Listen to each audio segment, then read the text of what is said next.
చట్టంలో ఎవరు దోషి, ఎవరు నిర్దోషి, ఈ అంశాన్ని గురించి మనం ఈరోజు మాట్లాడుకుందాం. ఎందుకంటే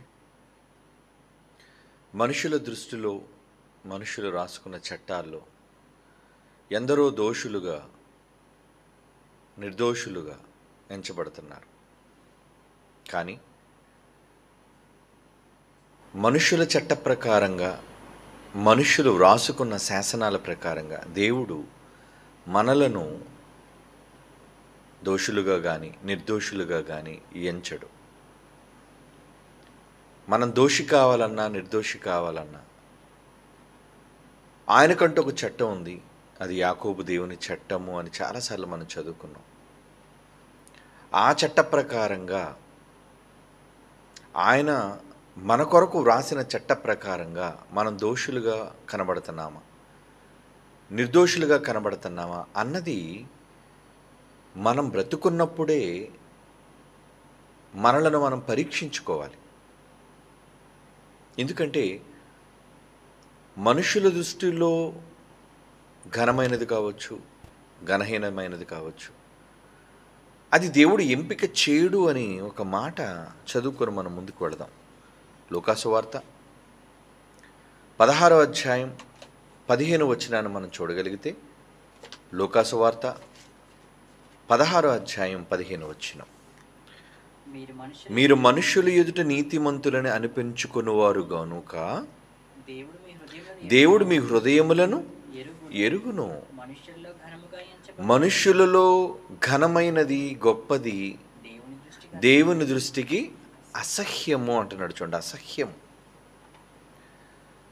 మనుష్యులలో ఏదైతే గొప్ప అనుకుంటారో, మంచి అనుకుంటారో, ఘనమైనది అనుకుంటారో, అది దేవుని దృష్టికి ఎలాంటిదటండి?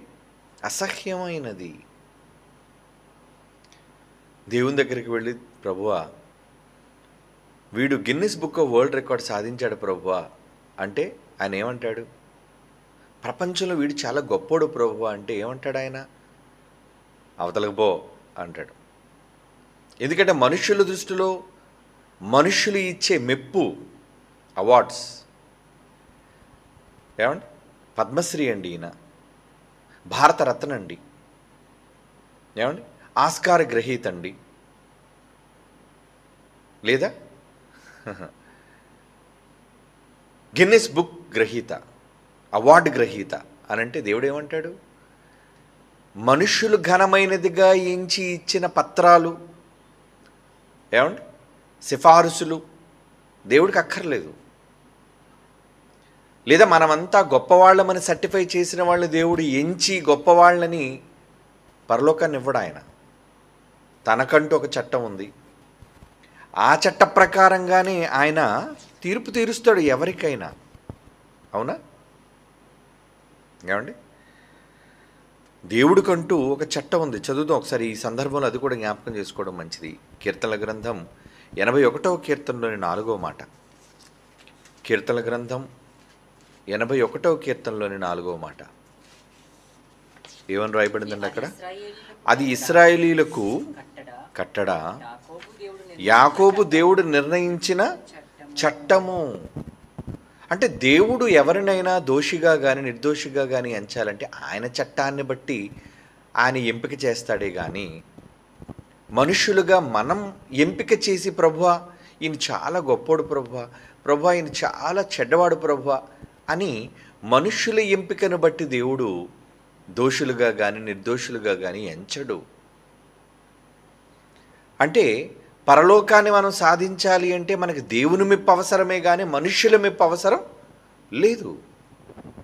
ఈ విషయాన్ని మనం గమనించాలి. అంటే ఎట్టకేలకు దేవుడే మనకి తీర్పు తీరుస్తాడు, దేవుడే మనల్ని నిర్దోషులుగా ఎంచుతాడు. ఆ ఎంపికలో మనం ఉంటున్నామా? ఇది మనం పరీక్షించుకోవాలి. ఏమండి, దేవుని ఎంపికలో మనం ఉన్నామా? దేవుడు ఎన్నుకున్నప్పుడు మనం నీతిమంతులుగా కానీ నిర్దోషులుగా కానీ మనం కనబడుతున్నామా?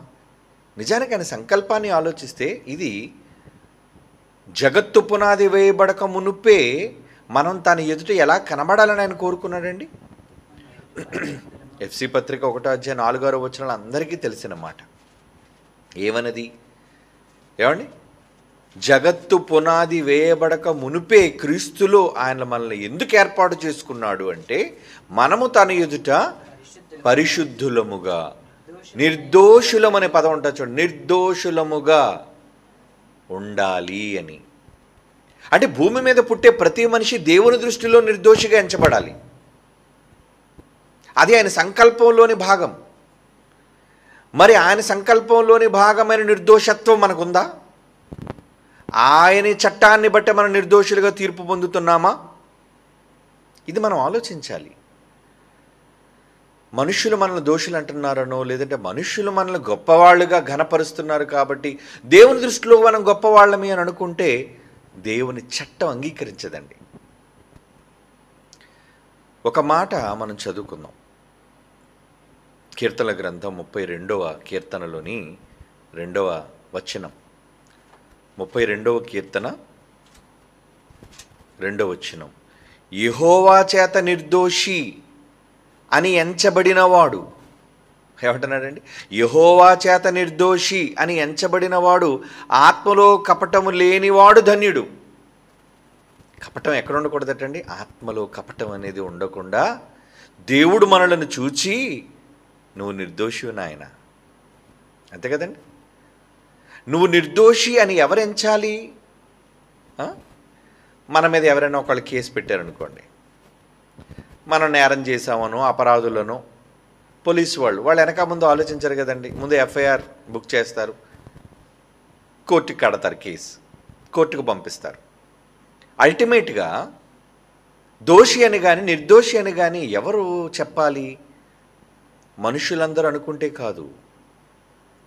ఏమండి? మనుషులందరూ లేదా అతని సపోర్టర్స్ అందరూ ఇతను మంచివాడు అంటే జడ్జి తీర్పిస్తాడా? కాదు.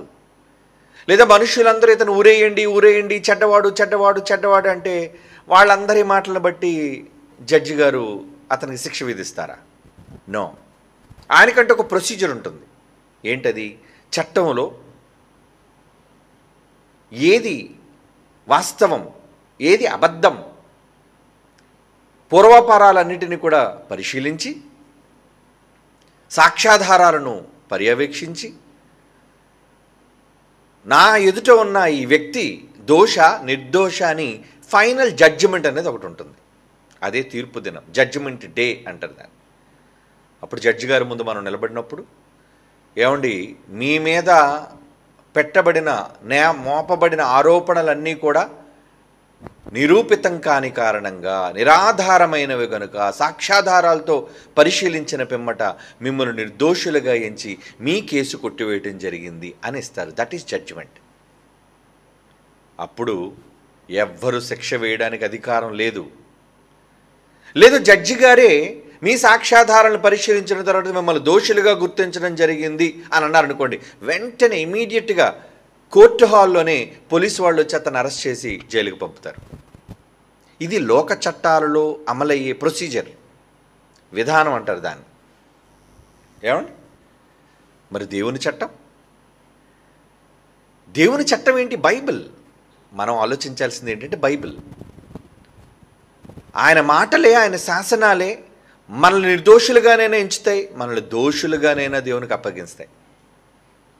అంటే చివరికి మనం ప్రాణం పోయే సమయానికి, ఆయన ముందు నిలిచే సమయానికి మనం ఎలా ఉండాలి ఆయన దృష్టిలో? అది ఇప్పుడు మనం చదువుకున్నమాట. యెహోవా చేత నిర్దోషి అని ఎంచబడినవాడు, ఆత్మలో కపటము లేనివాడు గనుక వాడు ధన్యుడు. దేవుడు మనల్ని చూచి అనాలి. ఎందుకంటే మనం అంతా ఆయన సింహాసనం ముందు నిలిచుంటాం కదండి. ఒక రోజు ఉంది కదా, గొల్లవాడు మేకలని గొర్రెలను వేరు చేసినట్లుగా ఆయన మనల్ని వేరు చేస్తాడు. అప్పుడు అందరి రహస్యాలను బయట పెట్టే రోజటది. మన రహస్యంగా ఏ తప్పులు చేసినా ఈ తప్పులన్నిటినీ కూడా భూమి మీద పుట్టిన మనుషులందరి ఎదురుగుండా మనం దోషులమో నిర్దోషులమో అని ఎంచబడే రోజు అది. అప్పుడు ఆయన ఏమంటాడు? నీవు నా దృష్టికి నిర్దోషిగా ఎంచబడ్డావు నాయన, అదిగో వెళ్ళు, ఆ రాజ్యాన్ని స్వతంత్రించుకో. అది ఎంతో ఆనందకరమైన మాట మనకి, ఒక పెద్ద సక్సెస్ మనకి అది. లేదు దేవుడు మనల్ని చూచి నీవు దోషిగా ఎంచబడ్డావు అని అన్నాడు అనుకోండి, అంతే. కాలుతున్న నిత్య గుండం ఎదురు చూస్తుంది మన కోసం, వెళ్ళిపోవాలి, ఇంకా వెనక్కి రావడం అనేది లేదు. ఇది జడ్జిమెంట్ డే అన్నది బైబిల్. ఏమండి, ముగింపు దినం. ఆ ముగింపు దినంలో మనం దోషులమా నిర్దోషులమా? ఇంతకీ మనల్ని దోషిగా కానీ నిర్దోషిగా కానీ ఎవరెంచాలి? యెహోవా చేత అంటున్నాడు చూడండి. దేవుడు ఎంపిక చెయ్యాలి, దేవుడు అనాలి. నువ్వు దోషివనైనా లేదా నువ్వు నిర్దోషివనైనా దేవుడు అనాలి. ఇంతకీ నిర్దోషి అంటే ఏం చేస్తే నిర్దోషులు అవుతారు? అంటే నిర్దోషి అయిన వాడికి కూడా ఒక క్యారెక్టర్ ఉంటుంది కదా.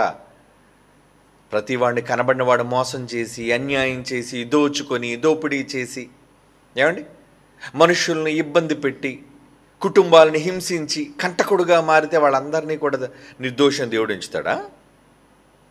లేదు, లేదండి. యెహెజ్కేలు గ్రంథం 18వ అధ్యాయం 5వ వచనం నుంచి చూడండి. యెహెజ్కేలు గ్రంథం 18వ అధ్యాయం 5వ వచనం. ఒకడు నీతిపరుడై నీతి న్యాయములు జరిగించేవాడై ఉండి పర్వతము మీద భోజనము చేయకయు, ఇశ్రాయేలు పెట్టుకున్న విగ్రహముల తట్టు చూడకయు, తన పొరుగువాని భార్యను చెరపకయు, బహిష్కృత అయిన దాన్ని కూడకయు, ఎవరినైనా బాధ పెట్టకయు, రుణస్థునికి అతనికి తాకట్టును చెల్లించి, బలాత్కారము చేత ఎవరినైనా నష్టము కలుగజేయకయు నుండువాడై, ఆకలి గలవానికి ఆహారమిచ్చి, దిగంబరికి బట్టలిచ్చి, వడ్డీకి అప్పియకయు, లాభము చేపట్టక అన్యాయము చేయకయు, నిష్పక్షపాతముగా న్యాయము తీర్చి, యథార్థపరుడే నా కట్టడలను గైకొనుచు నా విధులు నా అనుసరించి చుండిన ఎడల వాడే నిర్దోషియగును. బా, చాలా చెప్పాడండి.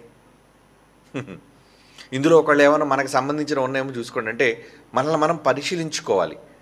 అంటే ఇందులో నేను ఎవరినైనా, ఏమండి, పొరుగు అని భార్యని కానీ, లేదంటే విగ్రహములు కానీ, బహిష్టైన దాన్ని కూడి కానీ, ఏమండి, రుణస్థునికి, ఏమండి, తాకట్టు చెల్లించి బలాత్కారంగా ఎవరికైనా నష్టము కలగకుండా, వాడి ఆకలిగునికి ఆహారం ఇవ్వకుండా, దిగంబరికి బట్టలు ఇవ్వకుండా, వడ్డీకి లాభానికి, ఏమండి, అన్యాయానికి నేను డబ్బులు తీసుకొని, ఏమండి, నిష్పక్షపాతంగా ఉండకుండా పక్షపాతంతో వ్యవహరించి ఆయన నీతిని కట్టడలను అనుసరించి నడపకపోతే ఎవరు? నేను దోషి. అంటే ఆ రోజు దేవుడు అంటే కొన్ని మాత్రమే చెప్పాడు. దేవుడు దృష్టికి నిర్దోషి అని ఎంచబడాలి అంటే నాయన ఇగో చెప్పిన వాటిలో ఏది కూడా నువ్వు చేయకుండా ఉండాలి. అవును, విగ్రహాలకు అర్పించిన దానికోసం జస్ట్ ఒక ఆలోచిద్దామండి. సరే, విగ్రహాలు మేము చెయ్యమండి, మాకు విగ్రహాలు లేవండి, నేను నమ్మటం లేదండి అని క్రైస్తవులుగా వాళ్ళకున్న నమ్మకాన్ని బట్టి బైబిల్లో దేవుడు వాటిని నిషేధించమన్నాడు కాబట్టి నేనేం చేయట్లేదండి కనుక నేను దోషినే అని వాళ్ళు అనుకున్నామే అనుకోండి.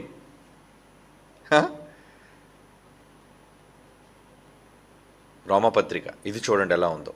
రోమపత్రిక 14వ అధ్యాయం 23వ వచనం. రోమపత్రిక 14వ అధ్యాయం 23వ వచనం. అనుమానించువాడు తినిన ఎడల విశ్వాసము లేకుండా తినును గనుక దోషి అని తీర్పు నొందును. ఇంతకీ ఏం తినడం కోసం అక్కడ చెబుతున్నాడు? సందర్భాన్ని ఆలోచిస్తే ఏమండి, ఇది బలి అర్పించినది, అవునా? ఇది బలి అర్పించినది. అవిశ్వాసుల్లో ఎవరైనా ఒకవేళ మిమ్మల్ని విందుకు పిలిస్తే సందర్భం అదేనా? చూడండి ఒకసారి రోమపత్రిక 14వ అధ్యాయంలో ఏ సందర్భంలో చెబుతున్నాడు ఈ మాట అనేది మనం చూడగలిగితే, ఏమండి, మొత్తానికి ఈ అధ్యాయంలో దేవుడు చెప్పే మాటలు వెనుకున్న ఆంతర్యం ఏంటో తెలుసా? ఏమండి, 23వ వచనం కదా మనం చదువుకున్నాం. 14వ వచనం. సహజముగా ఏది నిషిద్ధము కాదని నేను ప్రభు అయిన యేసునందు రూఢిగా నమ్ముచున్నాను. అయితే ఏదైనా నిషిద్ధమని ఎంచుకునే వానికి అది నిషిద్ధమే. ఏమండి, ఇవన్నీ చెబుతూ 20వ వచనం, భోజనం నిమిత్తము దేవుని పనిని పాడు చేయకుడి, సమస్త పదార్థములు పవిత్రములే. అంటే దేవుడు చేసినవి కదా, ఇవి పవిత్రములు. అనుమానముతో తినువానికి అది దోషం. అంటే అనుమానంతో తినేవనుకుంటే నిన్న చెప్పాను చూసారా, కొబ్బరికాయ ఉంది, అది దేవుడు చెట్టుకు మన కోసం ఫలింపజేశాడు. ఎవరో దాన్ని ఎక్కడో కొట్టి తెచ్చి ఇచ్చినంత మాత్రాన అమ్మమ్మమ్మ ఇది దోషం కలిగినది అని ఒకవేళ మనం అనుమానంతో తింటే, ఏమండి, అదే కదా అంటున్నాడు, సమస్త పదార్థములు పవిత్రములే. 20వ వచనం, అనుమానముతో తినువానికి అది దోషం. అంటే ఏం దోషం? నా విషయంలో అది దోషం. ఏమండి, అదే చివరికి అంటున్నాడు, అనుమానముతో తినిన ఎడల విశ్వాసము లేకుండా తినును గనుక దోషి అని తీర్పు నొందును. అంటే ఈరోజు చూడండి, చాలామంది క్రైస్తవులు వీళ్ళు విగ్రహారాధన మేము చేయమని చెప్పుకున్నా దేనికో ఇవ్వబడిన దాన్ని బలిచ్చిందని అమ్మమ్మమ్మ మేము ముట్టుకో, మేము చాలా పవిత్రులము అంటే ఇప్పుడు వీళ్ళు దోషుల నిర్దోషులే. మీరు చెప్పండి, దేవుని చట్టం చూసారా ఎంత చమత్కారంగా ఉందో. అక్కడేమో ఇశ్రాయేలీయులకి ఏం చెప్పాడండి, మీరు నిజంగా విగ్రహం ఒకవేళ అర్పిస్తే, విగ్రహం దగ్గర మీరు భోజనం చేస్తే మీరు దోషులు అని చెప్పిన దేవుడు, ఏమండి, చేయకుండా ఉంటే మీరు నిర్దోషులు అని చెప్పిన దేవుడు క్రొత్త నిబంధనకు వచ్చేసరికి ఏం మాట్లాడుతున్నాడు అక్కడ? అనుమానంతో తింటున్నావా, నువ్వు వెళ్ళనవసరం లేదు, తిన్నవసరం లేదు, కానీ నువ్వు తిన్నది ఏదో దానికి బలర్పించినది అని ఒకవేళ నువ్వు అనుమానంతో తింటే అది ఏమవుతుంది అంటున్నాడండి? ఏమవుతుంది అన్నాడు? అనుమానించి తినిన ఎడల విశ్వాసము లేకుండా తిను గనుక దోషి అని తీర్పు పొందును. అంటే ఇప్పుడు దోష నిర్దోష ఇతను, మాకేమీ లేవండి ఇటువంటి నమ్మకాలు అనుకొని ఏదో నమ్మకంతో అపనమ్మకంతో అమ్మమ్మ ఇందులో ఏదో ఉందని ఒకవేళ మీరు అనుమానించి తింటే దేవుని చట్టంలో ఇప్పుడు మీరు దోషులా నిర్దోషులా? మీరు చెప్పండి, దోషులే. కనుక ఇప్పుడు మీరు ఏం చేస్తారు? ఎవరు ఏది ఇచ్చినా, విషమని కాదు నేను అంటున్నాను, ఎవరు ఏది పెట్టినా ఆరోగ్యకరమైన తినుబండారం ఆహారం నిస్సంకోచంగా దేవుడికి ప్రార్థన చేసి తినండి, తప్పే ఉంది? ఏమండి, మీ పూజలు చేసినవండి మేము ముట్టుకోవండి అని ఒకవేళ నువ్వు అంటే అనుమానించి తింటున్నావు కాబట్టి ఇప్పుడు దేవుని దృష్టిలో నువ్వు గొప్పోడువా చెడ్డోడువా? క్రైస్తవ్యం అయితే ఏమంటది, అబ్బా ఎంత భక్తిపరుడండి, ఎంత నీతిమంతుడండి, ఏవి కూడా నిజంగా ఎక్కడ విగ్రహాల దగ్గర పెట్టినో కానీ ముట్టుకొని పవిత్రుడండి నీతిమంతుడని లోకం అంటుంది. కానీ దేవుడేమంటున్నాడు? నువ్వు అనుమానంతో తిన్నావు గనుక దోషివే. కనుక ఇటువంటి సెక్షన్లో మనం బైబిల్లో చూసుకోవాలి, ఎక్కడ నేను దోషిగా మారిపోతున్నాను, ఎక్కడ నేను నిర్దోషిగా నేను మిగిలిపోతున్నాను అన్నది ఒకవేళ మీరు బైబిల్ ప్రకారంగా చెక్ చేసుకోకపోతే భూమి మీద నేను మంచిగా భక్తిగా బ్రతకాలనుకున్న ఆఖరి క్షణంలో దేవుని దగ్గర దోషిగా మీరు నిలబడిపోతారు. కనుక దేవుని చట్ట ప్రకారంగా చాలా జాగ్రత్తగా దేవుని చట్ట ప్రకారంగా నేను దోషినా నిర్దోషినా అని ఆలోచించుకోవాలండి. అందుకోసమే కదా ఈ పాఠాలన్నీ మనం చదువుతున్నాం. మనుషులు మనల్ని ఏదైనా ఎంచుకొనివ్వండి, వాళ్ళకి ఎప్పుడు ఏంటి మనుషులు ఏదో మనల్ని దోషులు అంటారు, అయితే వాళ్ళు దోషి అన్నందుకు మనం దోషులమా? లేదా దేవుడు దోషి అంటే దోష? ఇక్కడ దేవుడు దోషి అని ఎంపిక చెయ్యాలి. మనం మీకు జ్ఞాపకం చేసిన సందర్భంలో సముఖపు రొట్టెలు అనేది యాజకుడే తినాలి, యాజకులు తప్ప ఎవరు తినకూడదు. ఎవరు తినేశారు? దావీదు తినేశాడు. దావీదు తినేశాడు కాబట్టి దావీదు దోష నిర్దోష? దేవుని చట్ట ప్రకారంగా దోషని మనం అనుకుంటాం, కానీ దేవుడు అంటున్నాడు అతడు నిర్దోషిగా తీర్పు పొందాడు. ఏమండి, దావీదు నిర్దోషిగా ఎందుకు తీర్పు పొందాలి?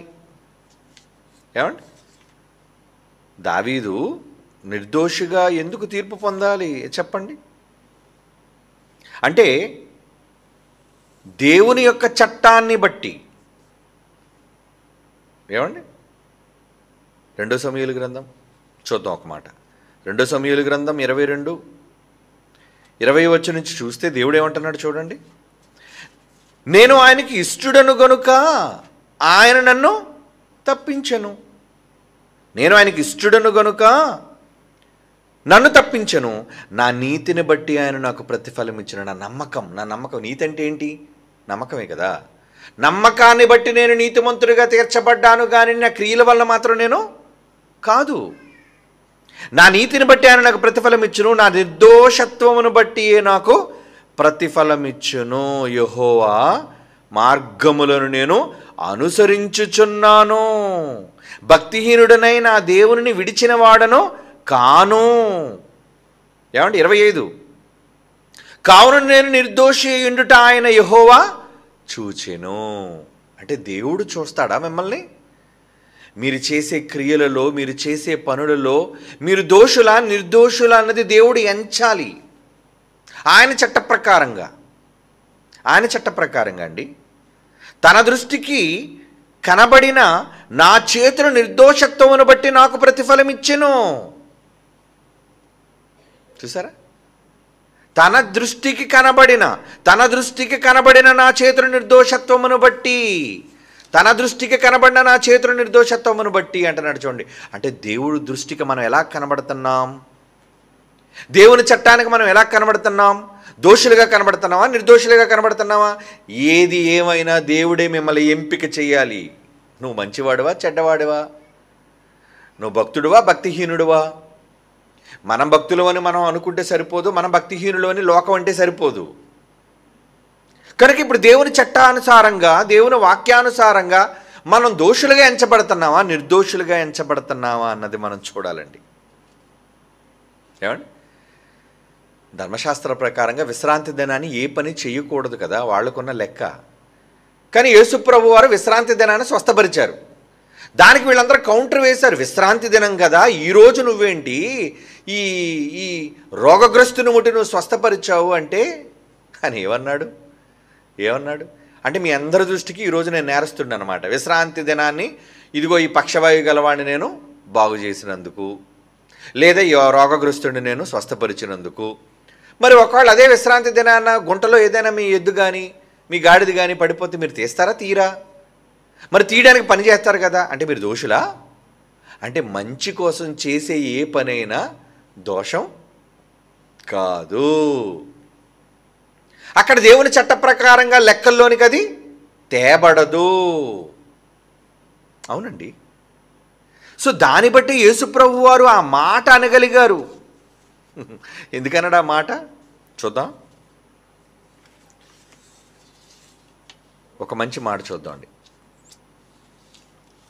అంటే దేవుడు రాయించిన మాటలలో మనం ఆ మాటల ప్రకారంగా ఎలా ఉండాలి అన్నది మనం ఆలోచించాలి.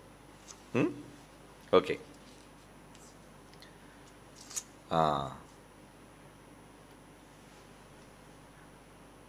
నిర్గమకాండం 20వ అధ్యాయం 7వ వచనం. నిర్గమకాండం 20వ అధ్యాయం 7వ వచనం. నీ దేవుడని యెహోవా నామమును వ్యర్థముగా ఉచ్చరింపకూడదు. యెహోవా తన నామమును వ్యర్థముగా ఉచ్చరింపవారిని నిర్దోషిగా ఎంచడు. అంటే తన నామాన్ని తప్పుడుగా పలికే వాళ్ళని, ఏమండి, తన నామాన్ని వ్యర్థముగా పలికే వాళ్ళని ఏం చేస్తారటండి ఆయన? వ్యర్థముగా ఉచ్చరించు వానికి నిర్దోషిగా ఎంచడు. అంటే దోషులు అని అర్థం. అంటే ఆయన నామాన్ని వ్యర్థంగా ఉచ్చరించడం అంటే యెహోవా అని పలకడమా, యాహ్వే అని పలకడమా? ఏమంటే వ్యర్థంగా పలికితే దోష? ఆలోచించండి. నత్తోడు ఉన్నాడండి. ఏమంటే చాలామంది నత్తి గలవాళ్ళు ఉంటారు కదండి. మోషే నత్తోడు, నోటి మాంద్యము గలవాడు. మరి నీ యెహోవా అనే పదాన్ని పలికినప్పుడు తప్పుడుగా పలికాడు అనుకోండి, దోష అయిపోతాడా? కౌంటరు.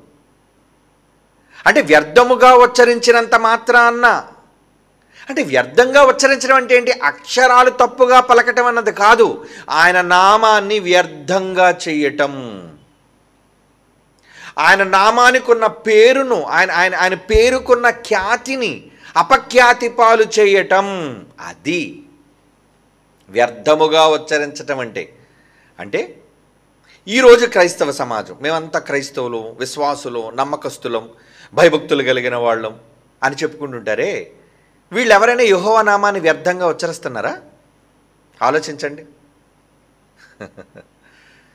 దేవుడు ఒక మాట అన్నాడండి, మిమ్మును బట్టియే కదా నా నామము అన్యజనుల మధ్య దూషింపబడుతుంది. అంటే నామదోషణ జరుగుతుంది. ఆ నామదోషణ నువ్వు చేస్తున్నావా, అన్యజనులు చేస్తున్నారా? ఏమండి, ఎక్కడుందా మాట? ఎక్కడుంది? రోమపత్రిక 2వ అధ్యాయం 24 క్షమించండి, రోమపత్రిక 2వ అధ్యాయం 24వ వచనం. వ్రాయబడిన ప్రకారము మిమ్మును బట్టియే కదా దేవుని నామము అన్యజనుల మధ్య దూషింపబడుచున్నది. అంటే మన తండ్రి నామాన్ని మనమే అపకీర్తి పాలు చేస్తున్నాం. అలా చేయడానికి కారకులు ఎవరు? నామాన్ని వ్యర్థంగా ఉచ్చరించడం. నిర్గమకాండలో ఏమన్నాడండి? యెహోవా నామమును వ్యర్థముగా ఉచ్చరింపకూడదు, యెహోవా తన నామమును వ్యర్థముగా ఉచ్చరింపవాని నిర్దోషిగా ఎంచడంటే తప్పుడుగా పలకటం అనేది కాదు అక్కడ. ఏమండి, వీడికి తప్పుగా పలికాడు కాబట్టి వీడు దోషి అంటే దేవుడు మరీ అంత కసాయివాడా, కర్కోటకడని మీరు అనుకుంటున్నారా?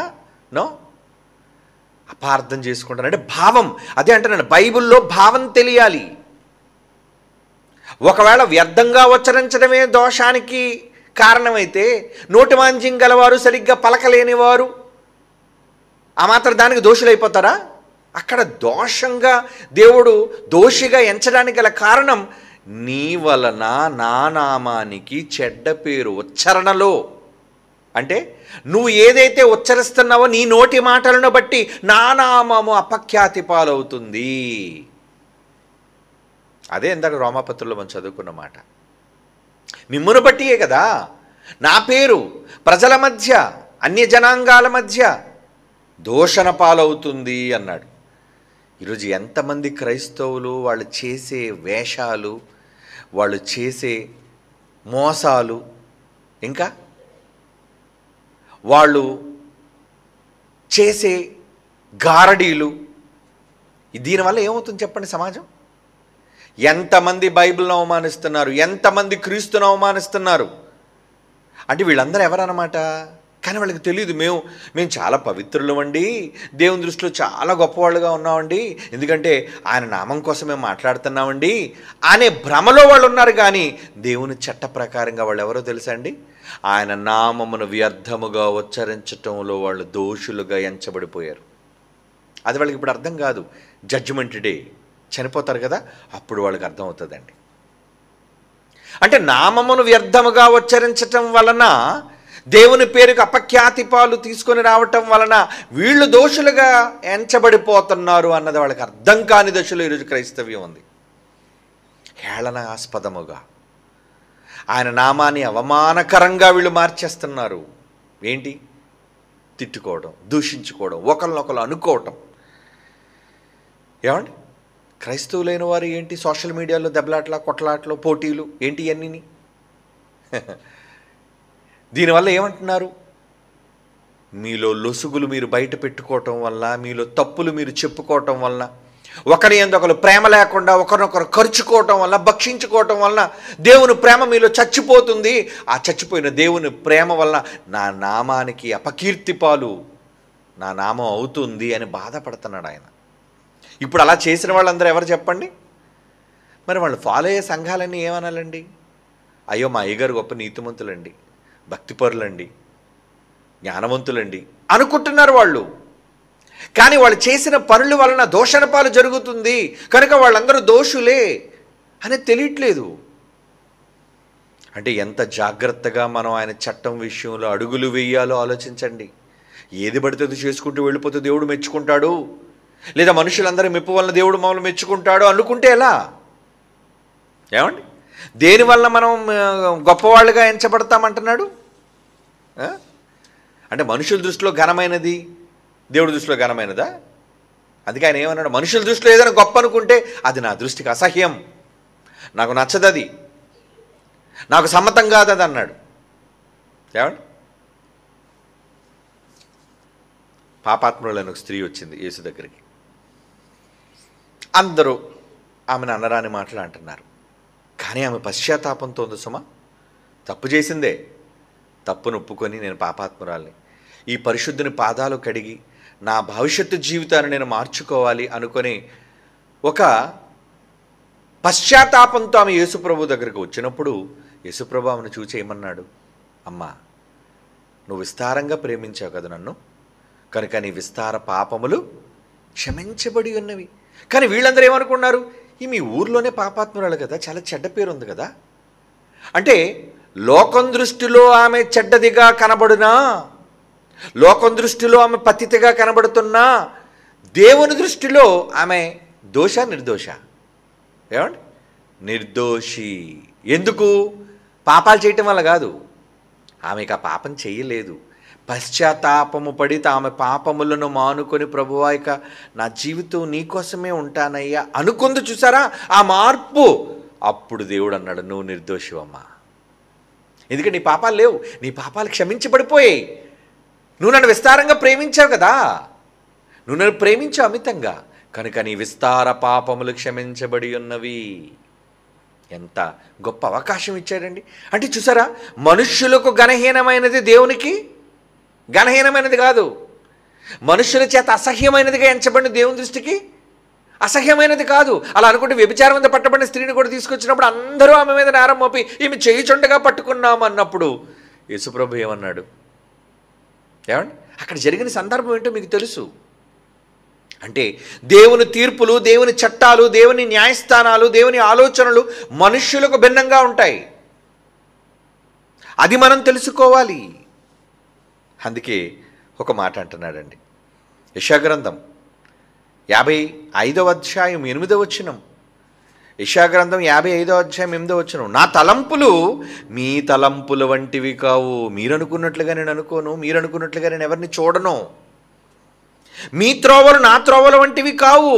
అంటే మీ చట్టాలు, మీరు అనుకున్న న్యాయస్థానాలు, అక్కడ జరిగే తీర్పులు నా తీర్పులతో కాదది. అర్థమైందా మీకు ఆ మాట? నా తలంపులు మీ తలంపుల వంటివి కావు, మీ త్రోవలు నా త్రోవల వంటివి కావు. ఇదే యెహోవా వాక్కు. ఏమండి?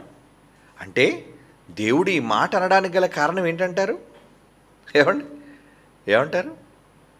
ఆయన ఆలోచించే విధానం వేరండి, ఆయన చూసే విధానం వేరండి. ఆయన లెక్కల ప్రకారంగా, ఆయన చట్ట ప్రకారంగా మీరు ఆయన పట్ల ప్రవర్తించే విధానాన్ని బట్టి మీరు దోషులుగా కానీ నిర్దోషులుగా కానీ ఆయన దృష్టిలో ఎంపిక చేయబడతారు.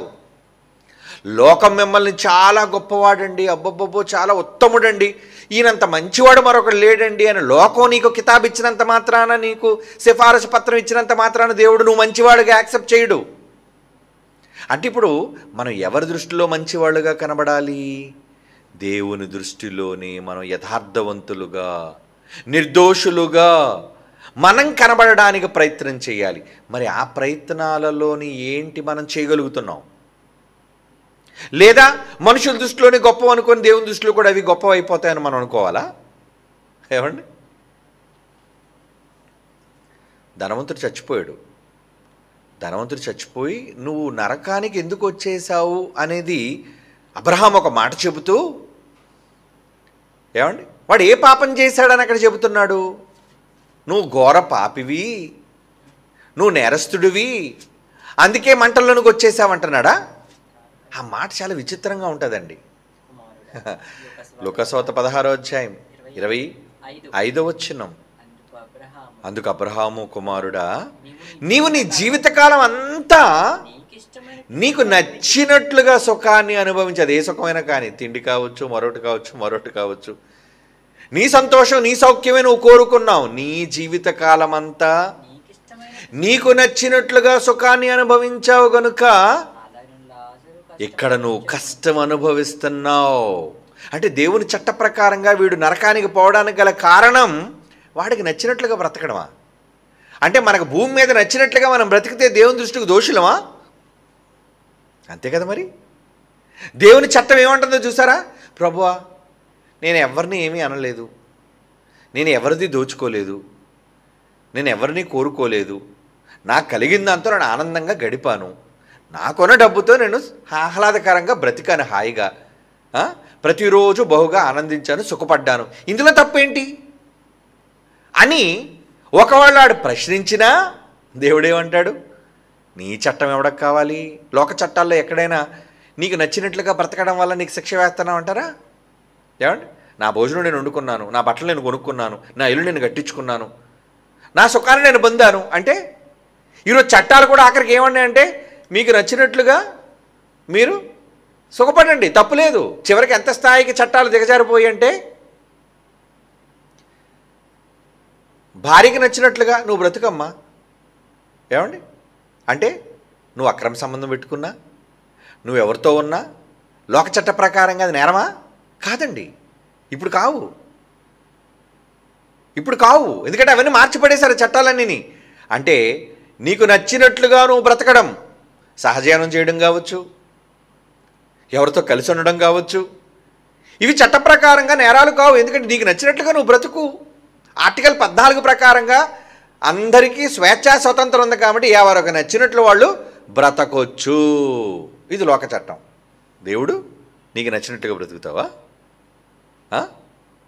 నీకు నచ్చినట్లుగా బ్రతికితే ఇక్కడ నేను స్వర్గాన్ని ఇవ్వను. నాకు నచ్చినట్లుగా బ్రతకాలి. నా చట్టం నీకు అప్లై అవుతుంది. నా చట్ట ప్రకారంగా నువ్వు ఉండాలి. అంటే మనుషులు తీర్పు పొందేది దేని బట్టి? దేవుని చట్ట ప్రకారంగా తీర్పు పొందుతామండి మనం. అంటే ఇప్పుడు ఈ చట్టం కోసం మనం ఎంత జాగ్రత్త పడాలి, ఈ చట్టానికి మనం ఎంత భయపడాలి చెప్పండి. ఎక్కడ చిన్న చిన్న విషయాల దగ్గర తప్పిపోతున్నాం మనం. ఏంటి? ఇందాక నేను ఎగ్జాంపుల్గా చెప్పినట్లుగా ఎవరో ఏదో ఇచ్చినంత మాత్రాన అది అవిశ్వాసులుగా ఇచ్చారు కాబట్టి అమ్మ నేను ముట్టుకోనండి అని నువ్వు వద్దనటం కూడా దేవుని దృష్టికి దోషమే అది. ఎందుకంటే నువ్వు అవిశ్వాసివి, నీకు నమ్మకం లేదు, అది దోషభరితమైనదని అనుకోని నువ్వు ఊహించి తింటున్నావు కనుక నువ్వు అపవిత్రుడవే అని దేవుడు అంటున్నాడు. అంటే మరి ఇలాంటి విషయాల్లో దోషులుగా ఎంతమంది మారిపోతున్నారు చెప్పండి? కోకొల్లలండి, బోల్డ్ మంది, ఎక్కువ మంది ఇలాంటి చిన్న చిన్న విషయాల్లోనే తప్పిపోతున్నారండి. అందుకే చాలా జాగ్రత్తగా ఉండాలి. ఎందుకంటే దేవుని నడతలు మన నడతల వంటివి కావు, దేవుని ఆలోచనలు తలంపులు మన తలంపుల వంటివి కావు. కనుక ఆయనతో మనం ఎప్పుడు సెట్ చేసుకోకూడదు. లేదా లోక చట్టాలను బట్టి దేవుని చట్టాన్ని మనం సమం చేసి చూడకూడదు. ఇది వేరు అది వేరు. లోకానికి ఆమోదమైన దేవుడికి ఆమోదం కాకపోవచ్చు, దేవుడికి ఆమోదమైంది లోకానికి ఆమోదం కాకపోవచ్చు. కనుక ఇప్పుడు మనం అల్టిమేట్గా ఎవరిని ఆమోదాన్ని మనం పొందాలంటే లోక ఆమోదం మనకు అనవసరం. అది మంచి అయినా లోకానికి చెడైనా ఎవరి ఆమోదం కావాలి?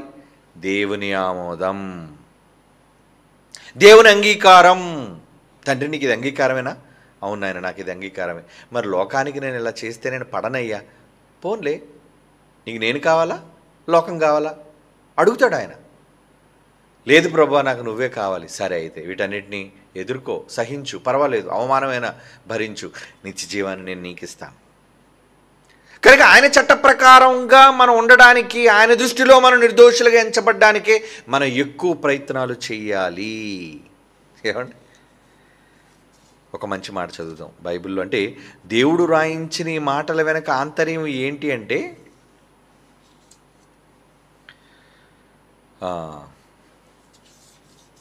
దేవుడు ఈ మాటలు అనటం వెనక ఆలోచన అనేది మనం చూడగలిగితే రోమపత్రిక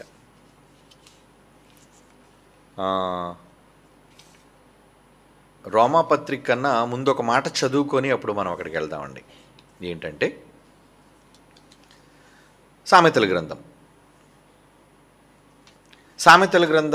20వ అధ్యాయం 25వ వచనం. సామెతల గ్రంథం 20వ అధ్యాయం 25వ వచనం. వివేచింపక ప్రతిష్ఠితమని చెప్పుటయు మొక్కుకొనిన తరువాత దానిని గురించి విచారించుటయు ఒకనికి ఉరియగును అన్నాడు. చూడండి ఏమండి, మీకు ఈ మాట అర్థమైంది? వివేచింపక ప్రతిష్ఠితం. ప్రతిష్ఠ అంటే దేవుడికండి, దేవుడికి ఇచ్చేసానండి, దేవుడికి అనుకున్నానండి. చూడండి చాలా సున్నితమైనవి ఇవన్నీ. అంటే మనం ఏదో పెద్ద నేరాలు పాపాలు ఘోరాలు అంత స్థాయికి వెళ్ళలేదు, అవి ఉన్నాయి. కానీ ఇవి దేవుని దృష్టిలో చాలా చిన్నవి. అంటే మనకి దృష్టిలో చిన్నవి, కానీ ఆ దేవుని దృష్టికి ఎంత ఘోరాలు ఇక్కడ చెప్తున్నాడు చూడండి. వివేచింపకంటే నువ్వు అనాలోచనగా ప్రతిష్ఠితం అంటే ఇది దేవుడిది అని నువ్వు చెప్పి మ్రొక్కుకొనిన తరువాత దానిని గురించి అయ్యో ఎందుకు ఇచ్చానా ఎందుకు అన్నానా అని నువ్వు విచారిస్తే అది ఒకనికి ఉరి అన్నాడు. చూడండి, అంటే నా దృష్టిలో నీకు ఉరేస్తాను రా అన్నాడు. ఉరి శిక్ష ఏంటండి? మన చట్ట ప్రకారంగా ఉరి శిక్ష ఎప్పుడు పడుతుంది చెప్పండి? ఎంతమందిని చంపినా వెంటనే ఉరేయరు, కానీ యావజ్జీవ కారాగార శిక్ష వేస్తారేమో నేరా స్థాయిని బట్టి. ఏమండి? కానీ దేవుని దృష్టికి ఎప్పుడు ఉరైపోద్దట. ఏమండి? ప్రతిష్ఠితం, ఇది దేవునిది. అంటే ఒకసారి దేవుని కొరకను నువ్వు మాటిచ్చి తప్పిపోతే, ముందడుగు వేసి వెనకడుగు వేస్తే నువ్వు పోయినట్టే. ఆయన దృష్టిలో నువ్వు దోషివే. అరణ్య సప్పిరలో మనకు తెలుసు చాలాసార్లు.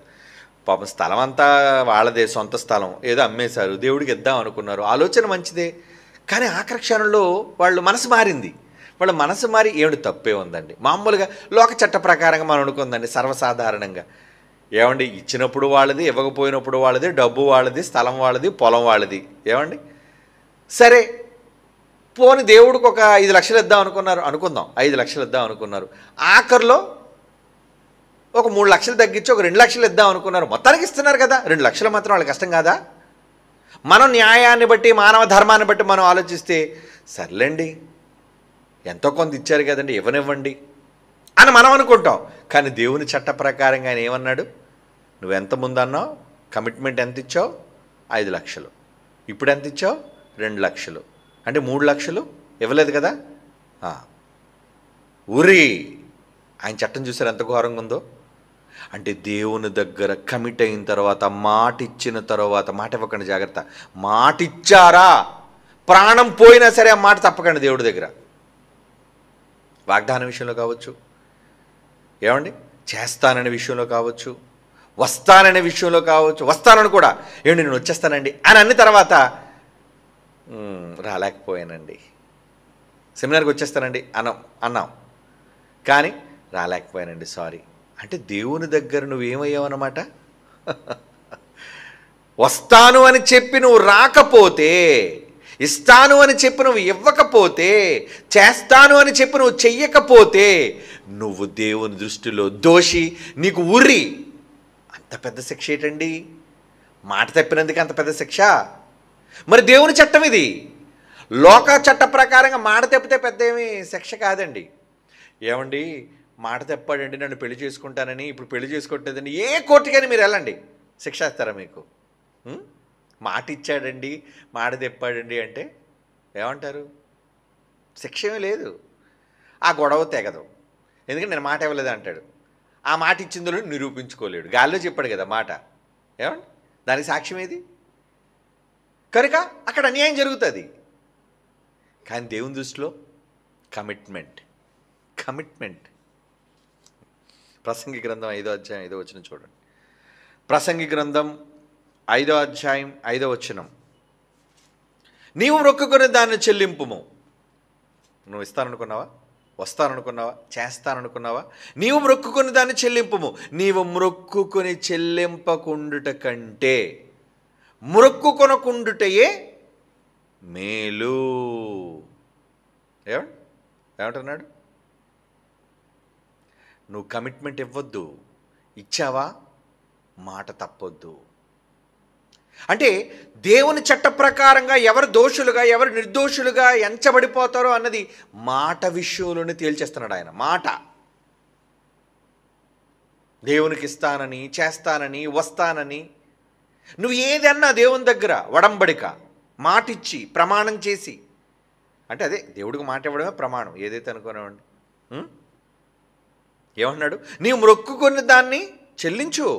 నీవు మొక్కుకొని చెల్లింపకుండుట కంటే మొక్కుకొనకుండుటయే మేలు అంటున్నాడు. చూడండి, మేలు చాలా ప్రమాదం. లేదంటే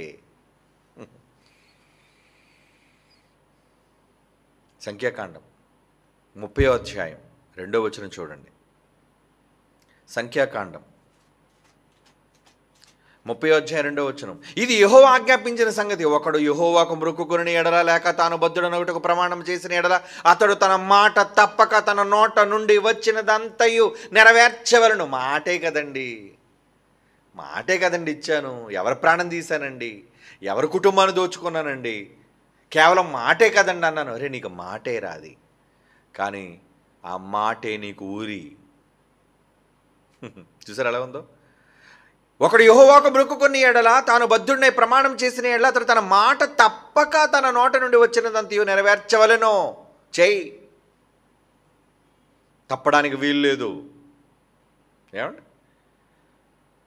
ఒకళ్ళు తప్పిపోతే ఏం చేస్తాడు? ద్వితీయోపదేశకాండం 23వ అధ్యాయం 21వ వచనం. ద్వితీయోపదేశకాండం 23వ అధ్యాయం 21వ వచనం. నీవు నీ దేవుడైన యెహోవాకు మొక్కుకొనిన తరువాత ఆ మొక్కుబడిని చెల్లించుటకు తడవ చేయకూడదు. అసలు లేటే చేయకూడదు అన్నాడు. చూడండి, ఆలస్యం జరగడానికి వీల్లేదు. నీ దేవుడైన యెహోవా తప్పక నీ వలన దానిని రాబట్టును. ఆయన ఎలాగ రాబట్టేసుకోవాలో ఆయనకు తెలుసు. ఇస్తాననేది ఇవ్వకపోతే నేను ఎలా కలెక్షన్ ఏజెంట్ ఆయన. బ్యాంకు వాళ్ళ దగ్గరికి మీరు రుణం తీసుకున్న తర్వాత ఎగ్గొట్టారనుకోండి, కలెక్షన్ ఏజెంట్లని కొంతమంది ఉంటారు. చివరికి ఏం చేస్తుందంటే, ఏమంటే ఇది బ్యాంక్ మంచిదంటే అవును ఇచ్చినప్పుడు మంచిదే, ఇవ్వకపోతే ఏం చేస్తుంది, ఈఎంఐలు కట్టకపోతే ఏం చేస్తారు, నీకున్నది జప్తు చేస్తారు. లేదా జైలుకి వెళ్ళిపోతావా, జప్తు కడతావా, డబ్బు కడతావా, జైలుకి వెళ్ళిపోతావా, ఏదో చెయ్యాలి. ఏమండి ఇక్కడ ఏమంటున్నాడు, నీ దేవుడని యెహోవాకు మొక్కుకొనుట తర్వాత ఆ మొక్కుబడిని చెల్లించుటకు తడవ చెయ్యొద్దు. నీ దేవుడని యెహోవా తప్పక నీ వల్ల దాన్ని రాబట్టుకొనును, అది నీకు పాపమగును. పాపమా ఇదేంటండి, మొక్కుబడి చేసుకుంటే పాపం ఏంటండి? మొక్కుబడి చేసుకోవడం పాపం కాదు, మొక్కుబడి చేసుకొని ఆ మొక్కుబడి చెల్లించకపోతే పాపం. అందుకే ఇప్పుడు మనసులో కూడా కమిట్ అవ్వే ముందు చాలా జాగ్రత్తగా ఆలోచించండి. చాలామంది ఉత్సాహంలో ముందు కమిట్మెంట్ ఇచ్చేస్తుంటారు. వచ్చేస్తాను డాడీ, చేసేస్తాను డాడీ, ప్రభా చేసేస్తాను ప్రభా, ఇచ్చేస్తాను ప్రభా, అయిపోదు ప్రభా. ఇచ్చావా కమిట్మెంట్? నేను మనసులోనే అనుకోనండి, ఏ మనిషి దగ్గర చెప్పలేదు, రెండో కంటికి తెలియదు నాకు తప్ప అని అనుకున్నావా? కానీ లోపల అనుకున్నది ఆయన ఆల్రెడీ వింటున్నాడు కదా, రికార్డ్ చేస్తున్నాడు. అరే నేను కమిట్మెంట్ ఇచ్చావా? నువ్వు సంతోషంతో ఉల్లాసంతో రోజు ఇచ్చేసావు. ప్రభువా నాకు కానీ ఒకవేళ ఏదైనా జరిగితే సంతోషంతో వచ్చేస్తాను కదండి, నీకు ఇచ్చేస్తాను ప్రభు అంటాడు. కానీ ఇటు చెప్పిన సంగతి ఇటు మర్చిపోతాడు, మనమే మర్చిపోతామండి. కానీ దేవుడు మర్చిపోడు. నువ్వు ఇస్తానని ఒకవేళ కమిట్ అయ్యి, ఉదాహరణకి ఎగ్జాంపుల్ చెప్తున్నాను, ఏదో ₹1,00,000 ఇస్తానని దేవుడికి వాగ్దానం చేసిన తర్వాత, లేదో పోను 10,000, లక్ష ఎందుకంటే పోను 10,000 ఇస్తానని దేవుడికి వాగ్దానం చేసిన తర్వాత ఆయన పని కోసం నువ్వు ఇవ్వలేదు అనుకో, అప్పుడు దేవుడు ఎలా రాబడతాడు? నువ్వు ఎలాగ పాపివే ఆయన దృష్టిలో. ఏమండి ఎలాగ పాపివే, ఎలా రాబడతాడు? ఎరా 10,000 ఎగ్గొట్టేసావు కదా నువ్వు, నా దగ్గర 10,000 ఎగ్గొట్టావు కదా, ఓ ఇడికి 10 లక్షలు జబ్బు ఇచ్చేడికి అంటాడు. అంతే. ఏంటి 10,000కి 10 లక్షలు జబ్బా? మరి రాబడతాడు కదా. నీ దగ్గర నుంచి ఎలా వసూలు చెయ్యాలో కలెక్షన్ ఏజెంట్ ఆయన, నిన్ను జప్తు చేస్తాడు ఆయన. అప్పుడు నువ్వేం చేస్తావు? ప్రభువుకు 10,000 ఇవ్వాల్సిన బదులు హాస్పిటల్కి కట్టేస్తుంటావు 10,000, 20,000, 50,000, 1,00,000, 2,00,000, 3,00,000 అప్పులైపోతున్నాయి. ఎందుకు మాటిచ్చావా? కమిట్ అయ్యావా? గుర్తుపెట్టుకో. దేవుడి దగ్గర వడంబడికడి పడిన తర్వాత నువ్వు ఇస్తానని చెప్పి వెనకడుగు వేసావో అది నీకు ఉర్రి అని అన్నాడు. ఇక్కడ నీకు పాపమగును అని కూడా అంటున్నాడు. చూడండి, అంటే ఆయన చట్టంలో మాటిచ్చి తప్పిపోయినా అది తప్పే. మాటిచ్చి తప్పిపోయినా తప్పే. చూసారు దేవుని చట్టం ఎంత కఠినమని కాదండి, ఎంత యథార్థంగా ఉంది అది. మాట విషయంలో కూడా ఆయన అంత ఖచ్చితమైనడు ఆయన. కనుక దేవునితో డీల్ కుదుర్చుకోవడం అంటే అదే, దేవునితో మాట ఇవ్వడం అంటే అదే. కనుక త్వరపడి మీ మాట కమిట్మెంట్ ఇవ్వకండి దేవుడికి. ఇచ్చారా చచ్చినంత వరకు ఆ మాట కట్టుబడి ఉండాలి, లేదా చచ్చిపోతారు. ఏమండి దేవుడు ఈ మాట అనడానికి గల కారణం ఏంటి? మనల్ని దోషులుగా చేయాలని ఉద్దేశం ఆయనకి లేదండి. మనల్ని దోషులుగా చేయాలని ఉద్దేశం ఆయనకి లేదు. నువ్వు నోరు జారిపోయి కంగారు పడిపోతే అలా యొత్త నోరు జారిపోయాడు. ఏమని? నా ఇంటిలోంచి ముందు నేను విజయవంతుడినై నేను వచ్చినప్పుడు ఏదో అది నీకు ప్రతిష్ఠితం అన్నాడు. అంటే ఇంట్లోంచి ఏమొస్తుందో అసలు నీకు తెలుసా? యొత్త నువ్వు ఎంత న్యాయాధిపతి అయితే కావచ్చు, వీరుడు సూర్యుడు అయితే కావచ్చు, నా ఇంటిలోంచి ఏది వస్తుందని వెనక ముందు ఆలోచించకుండా తొందరపడతాను ఎందుకు? పాపం అనుకోకుండా తంబుర సితారాలతో కూతురు వచ్చిందండి టక్మని. ఏమండి పాపం కూతురు ఎంత ఏడ్చిందండి. నా కన్యత్వం, నేను యెహోవాకు ప్రతిష్ఠితం అయిపోయాను, నన్ను ఎవరు పెళ్లి చేసుకోకూడదు. మరి నాలో కోరికలు లేవా? అందరిలాగా నేను కూడా పెళ్లి చేసుకొని పిల్లల్ని కానీ సంతోషంగా మనవన్నో మనవరాలనో మీ చేతిలో పెడదాం అనుకుంటాను. నాన్న మీరేంటి నాకు ఎలాగ ఇచ్చేసారు షాకు? అంటే ఎదుటోళ్ళ కోసం నువ్వెవరు కమిట్మెంట్ ఇచ్చేయడమే. దేవుడు వద్దన్నాడా? సర్లే నాయన యోప్తా ఏదో తప్పుపడి ఏదో అన్నావులే, మాట అన్నావులే, పోన్లే అన్నాడా? చేయి అన్నాడా? లేదా? చేయి విలాపించిందటండి, ప్రలాపించిందటండి ఆడబిడ్డ. ఏమని? తన చెలికత్తులతో వెళ్ళి మా నాన్న తీసుకున్న తప్పుడు నిర్ణయానికి నేను ఇలా బలైపోయాను ప్రభువా, కానీ నీకు ప్రతిష్ఠితం అయ్యానులే. అంటే ముందు తనలో ఉన్నవన్నిటినీ పాపం చంపుకుంది. తనలో ఎన్నో ఆశలు ఉంటాయి కదా. ఒక ఆడపిల్ల అనేసరికి ఎన్ని ఆశలు ఉండవండి? ఒక ఆడపిల్ల అంటే ఆశలు ఉండదా? అసలు మనిషి అంటేనే ఆశల పుట్ట. మనం ఏ మనిషికి ఆశ ఉండదు? ఆశ లేనివాడు మనిషే కాడు.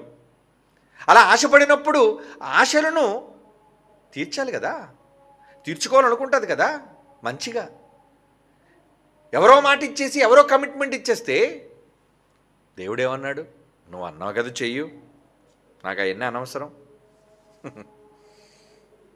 చూసారా? అంటే దేవుని దృష్టిలో దోషులుగా నిర్దోషులుగా ఎంచబడ్డానికి ఆయన చట్టం పలు రకాలుగా ఎలా అప్లై అవుతుందో చూసారా? చాలా జాగ్రత్తగా ఉండాలండి దేవునితో డీల్ అంటే. దేవునితో ఏదైనా సంధి కుదుర్చుకోవడం అన్నా, దేవునితో ఏదైనా ఒప్పందం చేసుకోవడం అన్నా, ప్రతి విషయంలో మీరు వేసే ప్రతి అడుగులో దేవుని తగ్గన తస్మా జాగ్రత్త. చాలా జాగ్రత్తగా ఉండాలి. తొందరపడి కమిట్మెంట్ ఇచ్చేసి చేసేస్తానండి, వచ్చేస్తానండి, ఇచ్చేస్తానండి అని ఒకళ్ళు ఏది మనం దేవుని దగ్గర చేయకపోయినా అది మనకు పాపము, ఉరి అయిపోద్దని దేవుడు చెబుతున్నాడు. ఇది ఆయన చట్టం, యాకోబు దేవుని చట్టం. ఏమండి? చిన్న చిన్న విషయాల్లో దోషులుగా మారేవాళ్ళు ఎలా ఉంటారో చూద్దాం. ఏమండి? సామెతల గ్రంథం 17వ అధ్యాయం 5వ వచనం. సామెతల గ్రంథం 17వ అధ్యాయం 5వ వచనం. బేదలను విక్రించేవాడు, వారి సృష్టికర్తను నిందించేవాడు, ఆపదను చూచి సంతోషించేవాడు నిర్దోషిగా ఎంచబడ్డు. ఇదేంటండి? బైబిల్ ఏం చెప్తుంది? బేదలను చూచి వెక్కిరించేవాడా? ఎవరు బేదలు అనేది మీకు తెలుసు.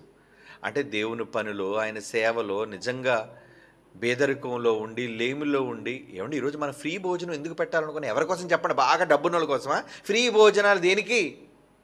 పేదల కోసం కాదా? ఆలోచించండి. ఎంతోమంది పాపం డబ్బులు కట్టుకోవడానికి, భోజనానికి డబ్బులు లేక, ఛార్జీలకు డబ్బులు లేక ఎంతో ఇబ్బందులు పడుతున్నారు. పోనీ ఏదో అప్పో సప్పో చేసే ఛార్జీలు కట్టుకొని వద్దామన్నా భోజనానికి కట్టుకోలేకపోతున్నారు. కనుక మనం ఏం చేయాలి? వాళ్ళకి ఉచిత భోజనం పెడదామర్రా. కాస్త వాళ్ళకి 5 రోజులు వాళ్ళు తృప్తిగా మంచి భోజనం చేయగలిగితే మంచి జ్ఞానాన్ని మిని వాళ్ళు వెళతారు. బేదలు కదా, బేదలైన వాళ్ళ గురించి ఆలోచిస్తున్నాం మనం. లేమిలో ఉన్న వాళ్ళ గురించి ఆలోచిస్తున్నాం మనం. వాళ్ళు చూసి ఇదిగో మాకు అదంతా అనవసరం, నువ్వు వస్తావో చస్తావో కడతావో కట్టవో మాకు వద్దు అని ఒకవేళ మనం వాళ్ళ విషయంలో కఠినంగా వ్యవహరిస్తే, బేదల విషయంలో వెక్కిరించువాడు అని సృష్టికర్తను నిందించువాడు అంటే నా మీద నిందేస్తావా? చూసారా? ఏంటి బేదోడిని వెక్కరించడం ఏంటి, దేవుడిని నిందించడం ఏంటి? ఈ రెండింటికి ఏమైనా పొంతన ఉందండి?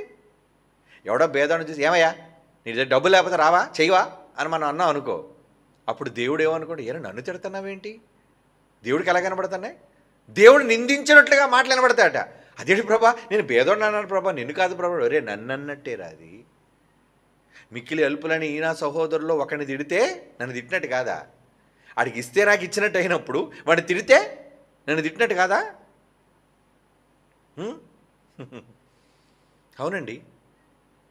మరి మన సహోదరుల విషయంలో ఎంతమంది విషయంలో మనం అలా ఉంటున్నాం ఆలోచించండి. ఆయన చట్ట ప్రకారంగా, ఆయన చట్టం ఏమంది?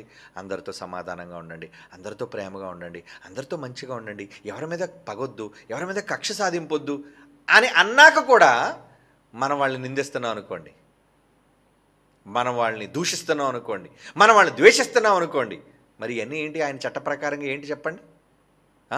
నేరములు, దోషులు మీరు. ఆయన చట్ట ప్రకారంగా దోషులే మీరు. కనుక ఏం చేయాలి? అందరితో సమాధానం, అందరితో ప్రేమ, అందరితో మంచిగా ఉండటం. గొడవలొద్దు, ఎవరితో గొడవలొద్దు.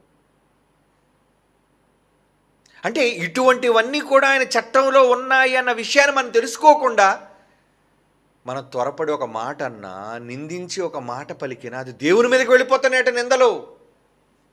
ఆయననే నిందించే, నేనెక్కడండి దేవుణ్ణి ఎక్కడ అన్నా ఉండే బాబు, ఆయనే కదండి తిట్టాను నేను.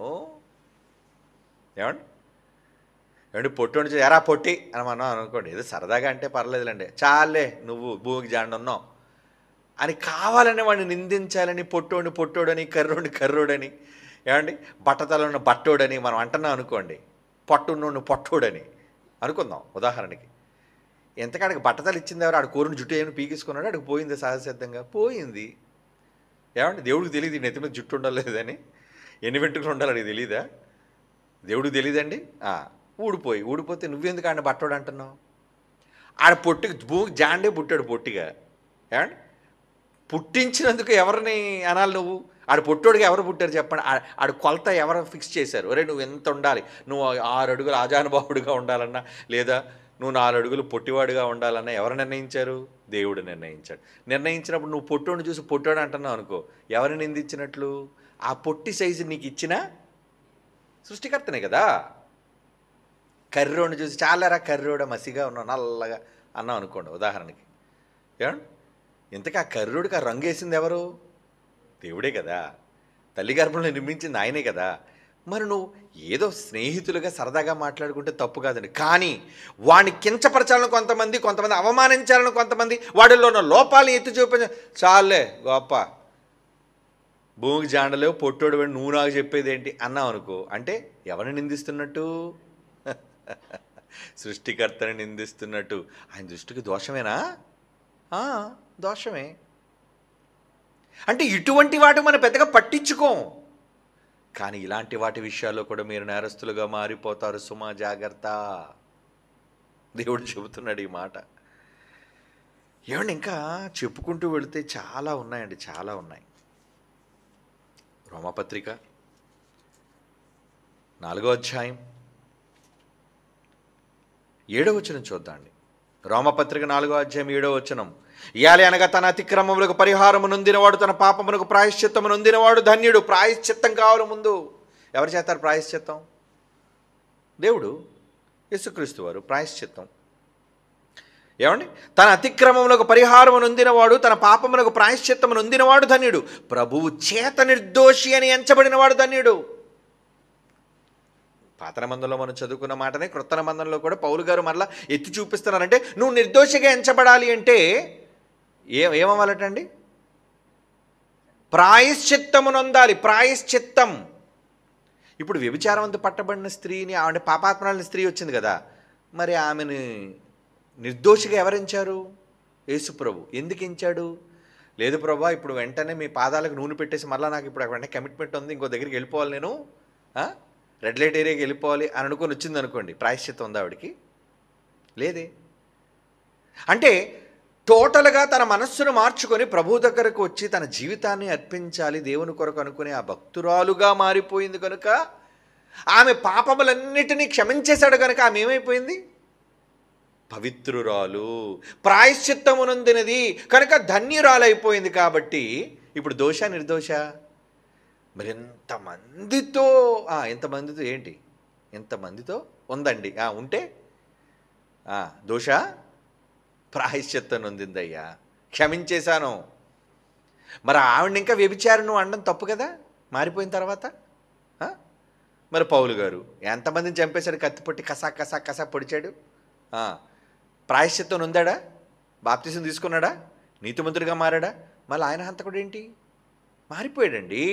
ప్రభు చేత నిర్దోషి అని ఎంచబడ్డాడు ఆయన. అంటే ఇప్పుడు మనం అంతా ఎవరి చేత నిర్దోషి అని ఎంచబడాలి చెప్పండి? దేవుడు మనల్ని చూచి, నాయన నువ్వు నిర్దోషివిరా, అమ్మయ్య ప్రభా నేను ఎలా ఉన్నాను నిర్దోషి నాయన, అమ్మయ్య థ్యాంక్ యూ ప్రభా నేను అమ్మ నువ్వు నిర్దోషి అమ్మ థ్యాంక్ యూ ప్రభా నువ్వు దోషివి అన్నాడు అనుకోండి, అయిపోయావు అనమాట. ఏమండి? కనుక దేవుని చేత నిర్దోషి అని ఎంచబడటం అదే ఇక్కడ అంటున్నాడు 7వ వచనంలో. తన అతిక్రమములకు పరిహారం నొందేయాలి, తన పాపములకు ప్రాయశ్చిత్తం నొందినవాడు ధన్యుడు. ప్రభు చేత నిర్దోషి అని ఎంచబడినవాడు ధన్యుడు. అవునా? ఫిలిప్పీ పత్రిక 1వ అధ్యాయం 11వ వచనం. ఫిలిప్పీ పత్రిక 1వ అధ్యాయం 11వ వచనం. క్రీస్తు దినమునకు నిష్కపటులను నిర్దోషులు కావాలనని ప్రార్థించుచున్నాను. క్రీస్తు దినం అంటే ఆయన మనం వచ్చినప్పుడు, మనం ఆయన ఎదుట నిలవబడినప్పటికీ మనం ఎలా కనబడాలంటున్నాడు ఆయన? నిర్దోషులుగా. దేవుని చట్ట ప్రకారంగా మీరు నిర్దోషులుగా ఎంచబడాలి, అప్పుడు మీరు నిర్దోషులు కావాలి అంటున్నాడు. కనుక ఇప్పుడు ఆయన దృష్టిలో మనుషులందరూ వదిలేయండి. మనుషులందరూ నువ్వు పాపివి, నువ్వు వ్యభిచారివి, నువ్వు నరహంతకురాలివి, లేదంటే నరహంతకుడివి, నేనే అన్నివ్వండి. నువ్వు గతంలో అలాంటి వాడివి, ఇలాంటి వాడివి, నువ్వు ఈ పనులు చేసావు, ఆ తప్పుడు పనులు చేసావు, ఏన్నైనా అనుకునివ్వండి. కానీ నేను ఇప్పుడు మారాను, నేను ప్రభు కోసం బ్రతుకుతున్నాను అనే నమ్మకం నీకు దేవుని మీద ఉన్నప్పుడు నీవు దేవుని చేత నిర్దోషివి. ఆయన మెప్పు కావాలి మనకి. మనుష్యుల దోషం ఎందుకు, మనుష్యుల మెప్పు మనకేం పని? కనుక ఈరోజు మనం ఆలోచించవలసింది, నేను దేవుని చట్ట ప్రకారంగా దోషిగా ఉన్నానా, నిర్దోషిగా ఉన్నానా? చాలా విషయాల్లో, చివరిగా మాట విషయంలో కావచ్చు, నా క్రియ విషయంలో కావచ్చు, నా నమ్మకం విషయంలో కావచ్చు, నేను దోషినా నిర్దోషినా? ఇది మనమందరం ఆలోచించుకోవాలి. లేదా మనం ఒకవేళ నిర్లక్ష్యతతో ఉంటే ఖచ్చితంగా మనం చనిపోయే సమయానికి మన దృష్టిలో దోషులుగా ఎంచబడ్డామో ఊరి శిక్ష. అలాంటి శిక్షలోనికి మనం వెళ్లకుండా ఉండాలి అంటే దేవుని చట్ట ప్రకారంగా మనం దోషులమా కాదా, దేవుని చట్ట ప్రకారంగా మన నిర్దోషులమా కాదా అన్నది మనం చెక్ చేసుకోవాలి. ఎలా? బైబిల్. ఆయన సన్నిధికి రండి, ఆయన మాటలు వింటూ ఉండండి, ఆయన పనిలో పాల్గొంటూ ఉండండి, ఆయనకి చేయవలసినవి చేస్తూ ఉండండి. ఖచ్చితంగా మీరు నిర్దోషులుగానే ఎంచబడతారు. అలా నిర్దోషులుగా ఎంచబడడానికి మనం ప్రయత్నించాలి. Okay, God bless you. కళ్ళు మూసుకోండి, ప్రార్థన చేసుకుందాం. పరిశుద్ధుడైన తండ్రి దేవా, మనుషులందరూ మమ్మల్ని దోషులుగా మమ్మల్ని నిలదీసి అవమానించినా మేము బాధపడటం లేదు తండ్రి. మీ దృష్టిలో యథార్థవంతులుగా కనబడాలని, నిర్దోషులుగా మీ కుమారుని ద్వారా మమ్మల్ని నిలవబెట్టారన్న నమ్మకంతో మేము ఉన్నాం తండ్రి. అవును, మీ సంకల్పానుసారంగా జగత్తు పునాది వేయబడక మునిపే నిర్దోషులుగా మీ ఎదుట నిలవాలి అన్న మీ ఆదేశాల ప్రకారంగా మేము నిలబడగలిగే శక్తిని, సామర్థ్యాన్ని మాకు అనుగ్రహించండి. మీ సేవలో మమ్మల్ని ఉంచండి, మా కుటుంబాలను మీ పనుల్లో నడిపించండి.